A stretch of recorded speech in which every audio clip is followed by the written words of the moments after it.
Hi everybody, Greg Watson here from Watson Real Estate. Today I've got an expert in the office with us, Georg Meiring from AF Chimney Cleaning. Thank you, Georg, for coming in. Thank you.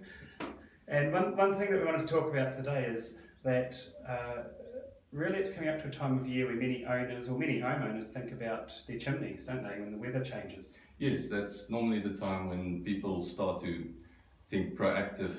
Oh no, I have to start this thing up. I don't want to make sure it's safe and clean. And yeah, that's basically so. It's everybody phones up, busy time of year, but normally it's actually best to get it done just after the fire season, so after winter season. Yes, okay. And insurance companies these days, for anybody, whether it's a rental property or a home you're living in yourself, in their policies it would state how often to have it done, so owners should have a look at that. But in your general experience, how often would insurance companies require a clean or servicing of a firebox to ensure that they will pay out? Well, it all started last year with the fire department actually recommending you have it cleaned at least once a year to prevent chimney fires. And so insurance companies jumped on board there. I think most of them are on there that they require you to have it done at least once a year. Yeah. So we're going to put a photo on screen, and what amazed me, Georg, was I saw you do a speech recently which blew my mind, and we're going to show some photos to people as we're talking. The first one is of the soot build up in a chimney and the size of the hole where the smoke can get through. As a chimney gets blocked, what effects does that have for people that are using it? Yeah, so most of the chimneys that you get these days are flue based. So it's a pipe generally of about 25 diameter. So and that gets you get a lot of build up, especially in the last part of the flue where everything cools down. Yes. So all your soot and your creosote gets built up there. And what it actually does, it reduces the size of the hole. So the smaller the hole, the less airflow there is. Yeah.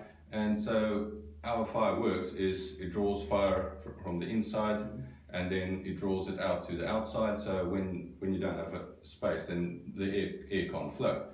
So that impairs the whole efficiency of the fire. So it's efficiency, and also I'd imagine smoke coming back to a certain extent. Yes. If you have an open fire, which of course can damage curtains and carpets and other things. Yeah. But not only an open fire. So your firebox isn't sealed. So there's if the air can't go into the fireplace to supply it with oxygen, then the smoke actually comes through those little vents and can come into your home. Yeah. And there's nothing worse than having to you thinking of sitting down, having a nice cozy fire. It's cold outside. Now all the smoke comes in. Yeah. Now your home is full with smoke. Yeah. And now you have to open up all the windows, get the smoke out, cold air in. So yeah, it's just a waste. Yeah, and that's not normally until you have that first fire season that you discover that, isn't it? Yeah. Now another thing that's interesting, and I'll show a video if I can find it, but otherwise I'll show a photograph. And this is, I went to a home last year.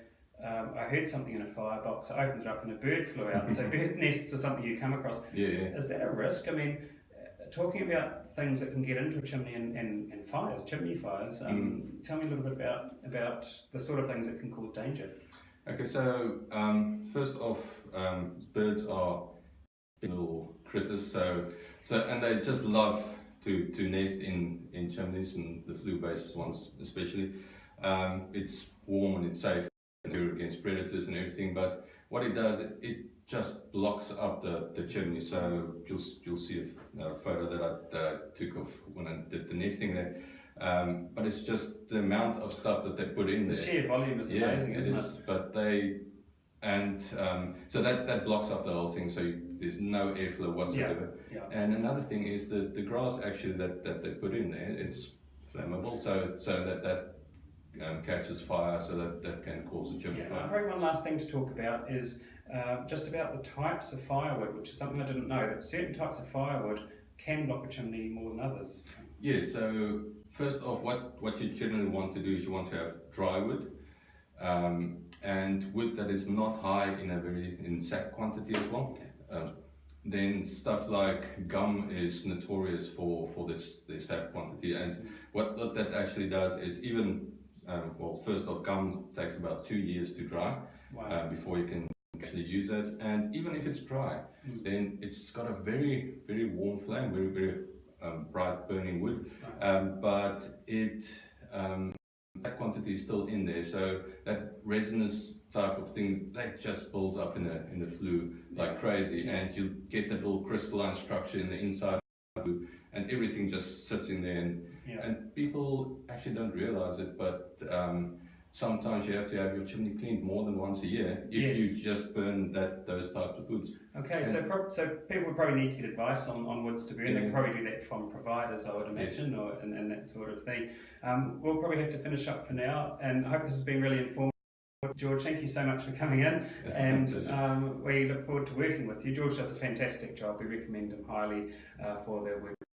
So thanks for watching.